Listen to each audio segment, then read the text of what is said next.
sudden changes are sweeping over the land. The approaching storm may seem violent and destructive to us, but to nature, it's a new beginning in the cycle of life.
Systems is the rainforest, home to the most amazing concentration of life on our planet. These dense and beautiful forests cover only a tiny portion of the Earth's surface, but they contain more than half of its plant and animal species.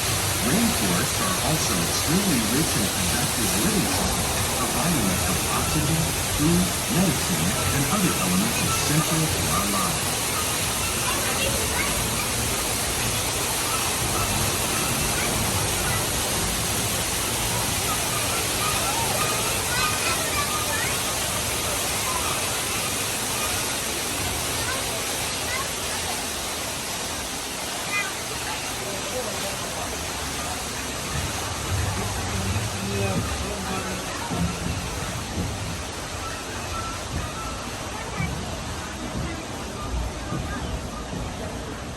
In the desert, nature has created a very different, but no less beautiful living system. And while this arid landscape may seem lifeless, it is very much alive. The plants and animals that have learned to survive in these harsh conditions make use of what little water they can find and avoid the scorching rays of the relentless sun. The American prairie once appeared as desolate as the desert, but over time, rainwater and nutrients gradually penetrated the hard surface of this land. Even the hooves of the mighty buffalo helped create the rich soil that would one day become home to the American farm. Shoot the dog.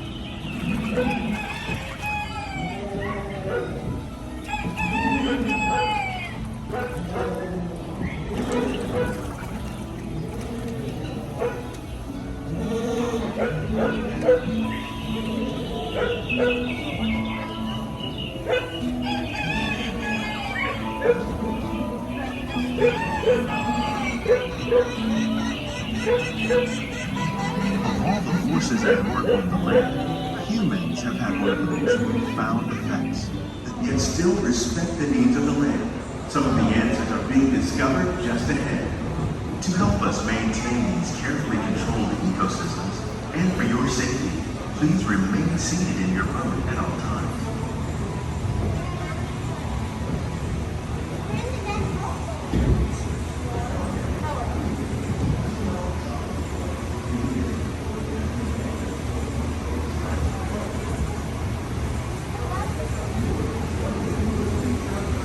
No toque la arena.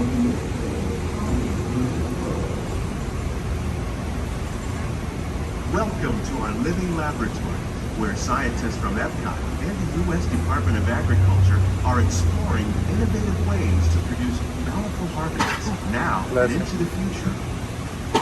Classic.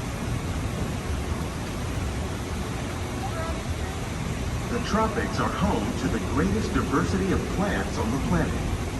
Many of these, like papaya, bananas, cacao, coffee, and rice, are well known around the world.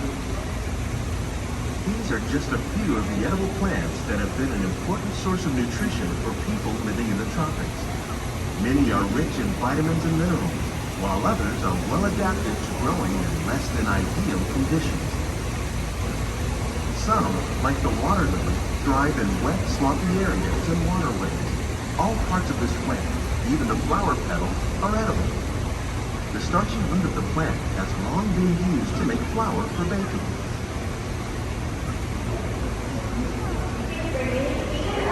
One day, many of these lesser-known tropical plants may be as important as the bananas growing on both sides of the boat.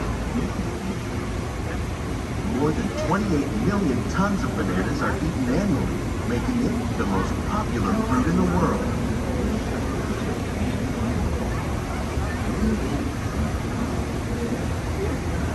Banana.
Innovations like this can play an important role in our efforts to produce powerful harvests and still protect natural resources.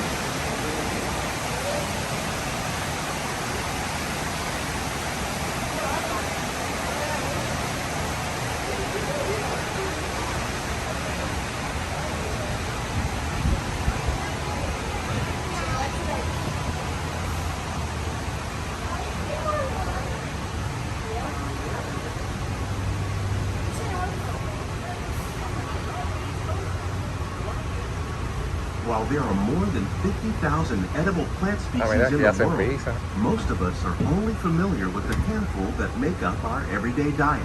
The common grains growing here, wheat, maize, sorghum, and millet, plus rice, account for nearly 2/3 of our global food consumption. Learning how to increase yields of these staples is an important goal of research around the world.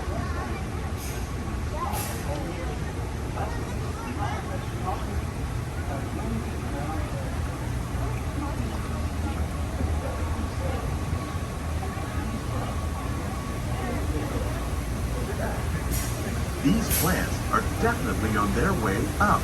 Innovative growing techniques like these increase yields while more efficiently using resources like water, fertilizer, and pesticides.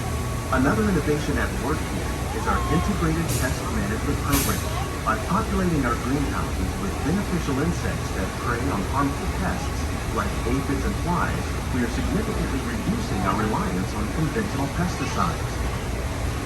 We're growing these crops using our nutrient film system. This technique precisely controls and recycles water and nutrients. With it, we can produce over 27,000 beds of lettuce a year in this one small area.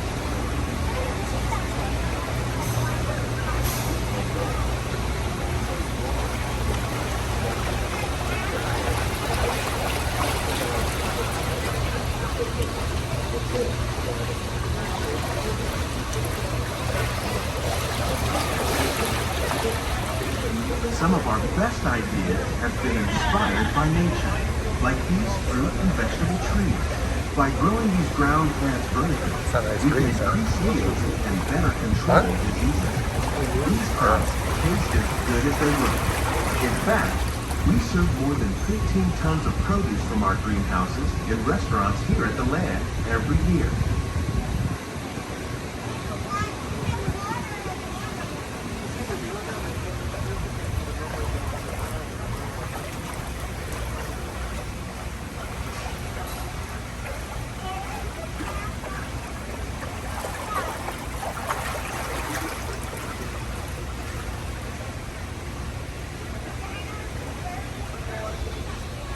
The future of agriculture may include innovative ideas like this vertical growing system. Plants grown in this way use a fraction of the space required by traditional growing methods. That saves water and increases production. The aquaponics system on your left combines hydroponics with aquaculture. The fish provide a natural source of fertilizer for the plants, and the plants help keep the water clean for the fish. It's another great way to produce more while using less.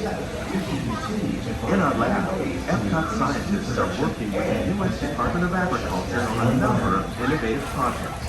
The goal of these efforts is to produce higher yielding and better quality plants.